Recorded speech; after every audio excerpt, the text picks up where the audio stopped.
बैंकों से लोन लो और उसे मत चुकाओ। कई कंपनियां इस खेल में माहिर होती हैं और इसी खेल की एक कड़ी है बैंकों से लोन ले लो और बेहद कम कीमत में उसे सेटल कर लो। देश की सरकारी कंपनी NARCL के साथ भी कुछ ऐसा ही हुआ है। एक्सन ग्लोबल नाम की कंपनी के 2172 करोड़ रुपए के कर्ज को सिर्फ 579 करोड़ रुपए में सेटल कर दिया गया।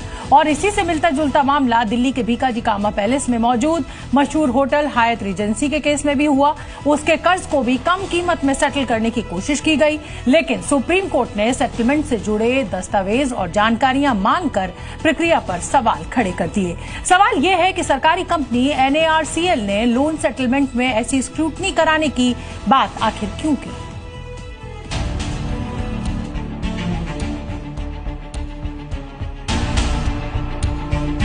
ये है दिल्ली के भीकाजी कामा प्लेस में मौजूद एक नामी गिरामी होटल हयात रीजेंसी। इस मशहूर होटल पर एक समय 6 बैंकों का कर्ज था। बैंकों का कर्ज नहीं चुका पाने के कारण होटल के जब्त होने की नौबत आ गई थी, जिसके बाद होटल ने बैंकों के लोन सेटलमेंट की पेशकश की। सेटलमेंट की प्रक्रिया में होटल हयात रीजेंसी की वैल्यू साल 2021 में दो अलग अलग वैल्यूअर ने 2600 करोड़ रुपए और 2651 करोड़ 39 लाख रुपए बताई थी।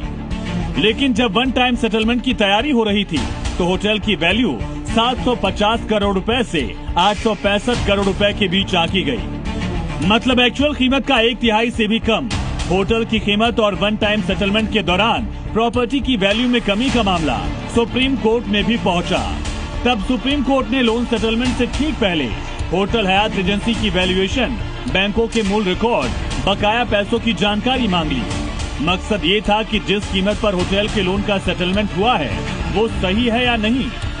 देश की सबसे बड़ी अदालत supreme court hotel Hyatt Regency के वन टाइम लोन सेटलमेंट पर दस्तावेजों और तथ्यों की जांच पड़ताल कर रही है। वहीं देश की सरकारी company NARCL action global limited के वन टाइम लोन सेटलमेंट पर ऐसी जांच पड़ताल करने की हिम्मत क्यों नहीं की? आखिर ऐसा करने से उसे कौन रोक रहा था?